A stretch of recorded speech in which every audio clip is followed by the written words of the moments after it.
그때 사람들이 예수께서 안수하고 기도해 주심을 바라고 어린아이들을 데리고 오매 제자들이 꾸짖거늘 예수께서 이르시되 어린아이들을 용납하고 내게 오는 것을 금하지 말라. 천국이 이런 사람의 것이니라 하시고 그들에게 안수하시고 거기를 떠나시니라. 어떤 사람이 주께 와서 이르되 선생님이여 내가 무슨 선한 일을 하여야 영생을 얻으리이까? 예수께서 이르시되 어찌하여 선한 일을 내게 묻느냐? 선한 이는 오직 한 분이시니라. 내가 생명에 들어가라면 계명들을 지키라. 이르되 어느 계명이오니까? 예수께서 이르시되 살인하지 말라, 간음하지 말라, 도둑질하지 말라, 거짓 증언하지 말라, 내 부모를 공경하라, 내 이웃을 내 자신과 같이 사랑하라 하신 것이니라. 그 청년이 이르되 이 모든 것을 내가 지켰사온데 아직도 무엇이 부족하니까? 예수께서 이르시되 내가 온전하고자 할진대 가서 내 소유를 팔아 가난한 자들에게 주라. 그리하면 하늘에서 보화가 내게 있으리라. 그리고 와서 나를 따르라 하시니 그 청년이 재물이 많으므로 이 말씀을 듣고 근심하며 가니라. 예수께서 제자들에게 이르시되 내가 진실로 너희에게 이르노니 부자는 천국에 들어가기가 어려우니라. 다시 너희에게 말하노니 낙타가 반줄기로 들어가는 것이 부자가 하나님의 나라에 들어가는 것보다 쉬우니라 하시니 제자들이 듣고 몹시 놀라 이르되 그렇다면 누가 구원을 얻을 수 있으리이까? 예수께서 그들을 보시며 이르시되 사람으로는 할 수 없으나 하나님으로서는 다 하실 수 있느니라. 이에 베드로가 대답하여 이르되 보소서 우리가 모든 것을 버리고 주를 따랐사온데 그런즉 우리가 무엇을 얻으리이까? 예수께서 이르시되 내가 진실로 너희에게 이르노니 세상이 새롭게 되어 인자가 자기 영광의 보좌에 앉을 때에 나를 따르는 너희도 12 보좌에 앉아 이스라엘 12지파를 심판하리라. 또 내 이름을 위하여 집이나 형제나 자매나 부모나 자식이나 전토를 벌인 자마다 여러 배를 받고 또 영생을 상속하리라. 그러나 먼저 된 자로서 나중되고 나중된 자로서 먼저 될 자가 많으니라. 오늘의 묵상 본문은 두 개의 이야기로 구성되어 있습니다. 첫째는 예수님이 자신들의 아이들을 안수해 주시기를 원해서 부모들이 데려온 것에 대한 이야기이고, 둘째는 부자 청년이 어떤 선한 일을 해야 영생을 얻을 수 있는지에 대하여 예수님이 말씀하신 내용입니다. 자신의 아이를 위해 예수님이 축복 기도를 해주시기를 부모들이 기대하고 예수님에게 왔지만 정작 제자들은 아이들을 보고 꾸짖었습니다. 이미 마태복음 18장에서 예수님은 어린아이를 앞에 두고 작은 자 중에 하나라도 업신여기지 말라라고 하셨는데도 제자들이 이와 같은 행동을 했다는 것은 그들이 아직까지도 예수님이 말씀하신 뜻을 제대로 깨닫지 못하고 있음을 보여줍니다. 천국은 어린아이들과 같이 작은 자들의 것이 아니라 어떤 특별한 사람들의 것으로, 즉 부자 청년이나 제자들의 것으로 크게 착각하고 있습니다. 공동체의 일원이지만 어리다는 이유로 쉽게 꾸지람을 받고 공동체 밖에 있는 것처럼 간주되는 어린아이들이 천국을 소유할 자로 전혀 보지 못하고 있는 것입니다. 여러분은 누가 또 어떤 사람이 천국을 소유할 자라고 생각하십니까? 우리는 교리적으로 예수님을 믿는 사람이 천국에 간다고 대답할 것입니다. 틀린 말은 아닙니다. 그러나 예수님을 믿는 사람이 어린아이와 같지 않다면 어떻게 될까요? 어린아이처럼 부모를 전적으로 의지하고 부모의 사랑 안에서 안정과 자유를 누리는 모습이 없다면 그 사람의 믿음은 예수님을 믿는 믿음이라고 보기 어렵습니다. 두 번째 이야기에서 등장하는 부자 청년과 제자들의 착각은 바로 천국을 누가 소유할 수 있는지를 더 명확하게 드러냅니다. 한 청년이 예수님에게 와서 자신이 어떤 착한 일을 해야 영생을 얻을 수 있는지 질문합니다. 이 질문에 대답하기 전에 예수님은 먼저 어찌하여 선한 일을 내게 묻느냐 라고 하시면서 선한 일에 대하여 질문하는 이유를 되묻습니다. 그러면서 선한 이는 오직 한 분이시니라 라고 말합니다. 예수님이 이런 말씀을 하시는 이유는 이 청년이 가지고 있는 선에 대한 기준이 무엇인지를 바로잡기 위함입니다. 이 청년이 생각하기에 선의 기준은 아마도 상대적이고 주관적일 가능성이 높습니다. 자신이 보기에 이 정도면 자기가 충분히 선하다고 여기고 있었기에 자신의 선함을 확정하기 위해 예수님에게 왔고 질문을 할 가능성이 높기 때문입니다. 예수님은 그의 질문에서 이것을 간파하신 것입니다. 그래서 예수님은 선한 이는 오직 한 분이시니라고 하시면서 선의 기준은 하나님이심을 확실하게 가르쳐 줍니다. 하나님만이 선하시기에 하나님이 제시하는 기준이 곧 선한 일인 것입니다. 강신주라는 철학자가 왜 불교가 1인칭 종교가 된 것에 1인칭 종교가 됐는지 그 이유를 설명하는 강의를 들은 적이 있습니다. 불교는 내가 중요하기 때문에 내가 주인이 되는 삶을 추구하는 급진적인 종교라고 말합니다. 그래서 힌두교의 신들을 섬기는 종교에서 벗어나서, 즉 경전을 따르는 삶에서 벗어나서 신이 죽어야 자기의 삶을 결정할 수 있다는 것입니다. 안 그러면 신이 남긴 모든 매뉴얼대로 살아야 하는데 불교는 그것을 파괴하고 자기가 모든 것을 결정하는 종교로 바꾸었다는 것입니다. 그래서 불교가 대단히 급진적인 종교라고 말한 것입니다. 만약에 이분의 말대로 불교가 정말 그러하다면 불교는 기독교와 정반대에 서 있다고 볼 수 있습니다. 그분의 강의처럼 자신의 삶을 자기 스스로 결정할 수 있다는 것은 신에 대한 종속에서 벗어나서 인간의 자유를 선포하는 매우 혁명적인 선언처럼 보입니다. 그러나 그것에 대한 책임과 결과는 어떻습니까? 신을 거부하고 자기가 주인공이 되는 삶이 인간 역사 속에서 어떤 결과를 가져왔는지 보여주는 대표적인 예는 세계 2차 대전을 일으킨 히틀러입니다. 그의 판단과 이상에 독일 국민 모두가 추종하고 따라가는 결과 실로 엄청난 사람들이 죽었습니다. 이런 사람이 권력을 잡는 순간 인간 역사는 파멸의 순간을 맞이합니다. 누구나 자유에 대해 쉽게 말하지만 자유의 대가가 무엇인지 대해 제대로 아는 사람은 드뭅니다. 선의 기준은 하나님이시다는 말은 윤리나 다룰 때에 사용하는 이론적 용어가 아닙니다. 우리가 경험하는 일상의 삶에서도 이 문제는 항상 개입되어 있습니다. 우리는 누군가의 말과 행동에 대해 매 순간 이런저런 판단을 내립니다. 그 판단이 정말 완전히 맞습니까? 법원에 가서 서로 다투는 사람의 말을 들어보면 반드시 양편의 말을 들어봐야 할 경우가 허다합니다. 그리고 그 모든 것은 자기 입장에서 말하기에 사실이 한순간에 왜곡되는 일들이 얼마나 많은지 모릅니다.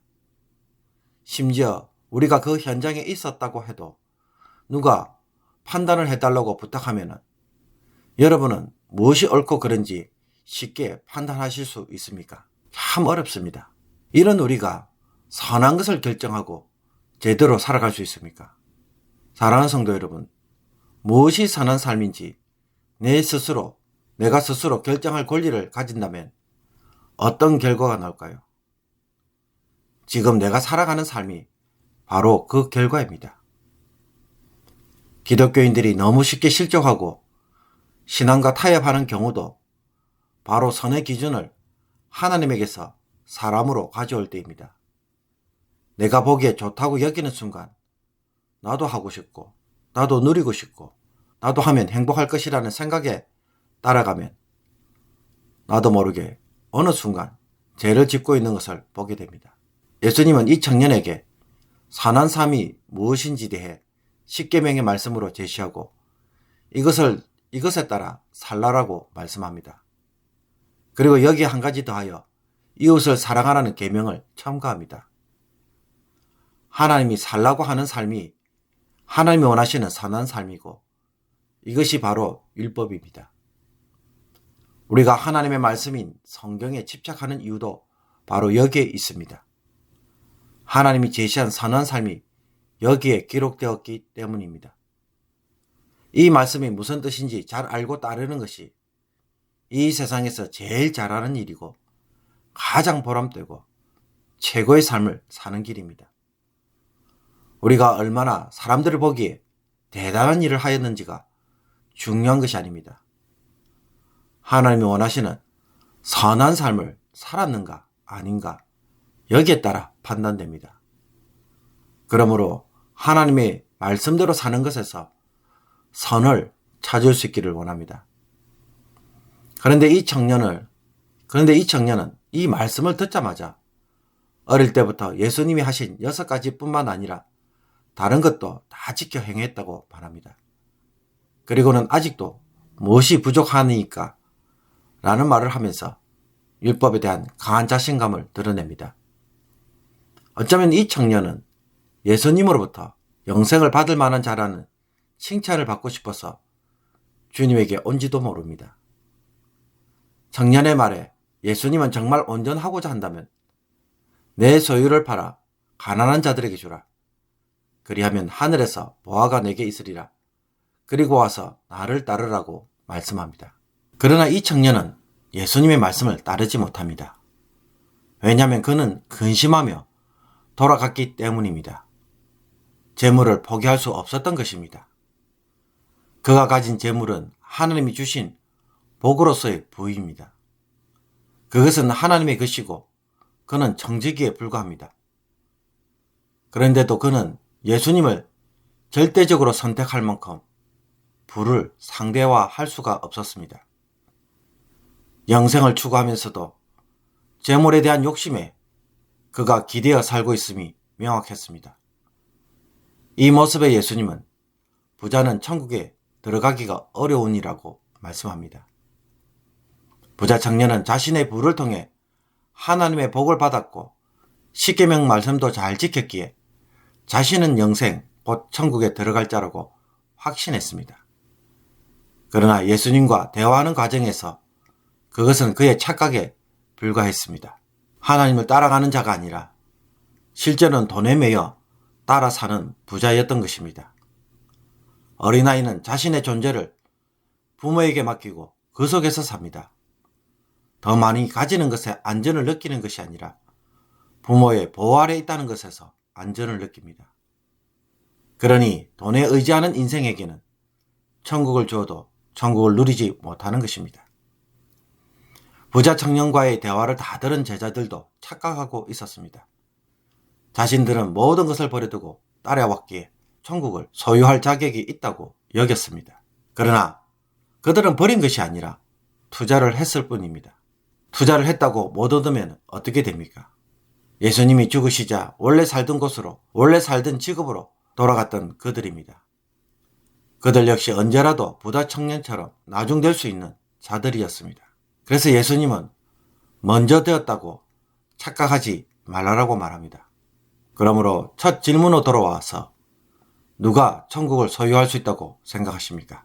부자 청년처럼 하나님의 복을 받아서 부를 누리는 사람들, 어릴 때부터 십계명을 지켜온 사람들, 제자들처럼 예수님을 따라온 자들입니까?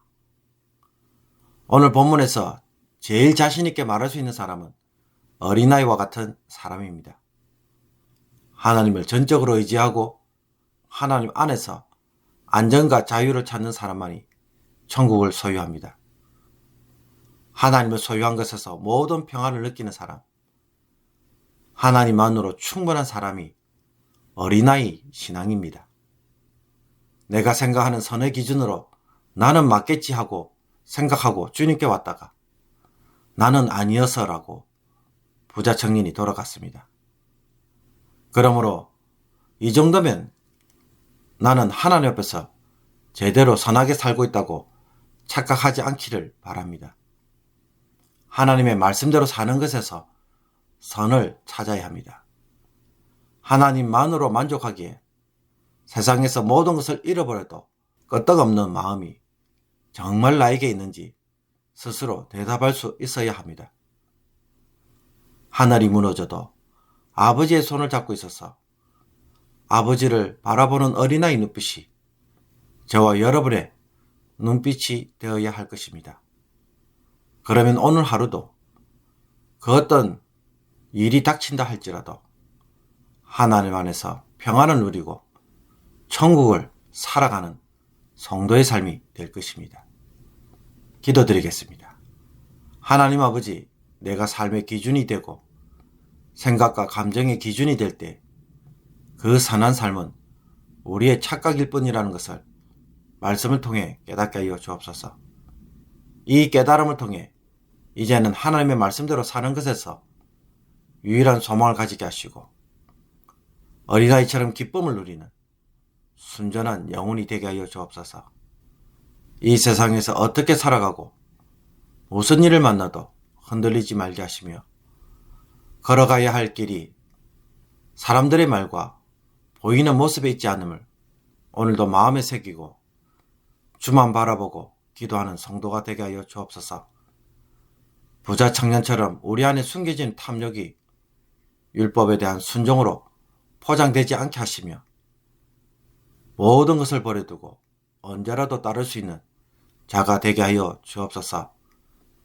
앞장서서 여기까지 왔다가 어느 순간 저 멀리 뒤쳐져 버리는 자가 되지 않도록 다시 한번 우리의 마음을 어린아이처럼 바꾸어 주시고 하나님 때문에 기뻐하고 즐거워하며 아버지 때문에 오늘도 부유하고 소망 가운데 살아가는 복된 심령이 되게 하여 주시옵소서. 예수 그리스도의 이름으로 기도하옵나이다. 아멘.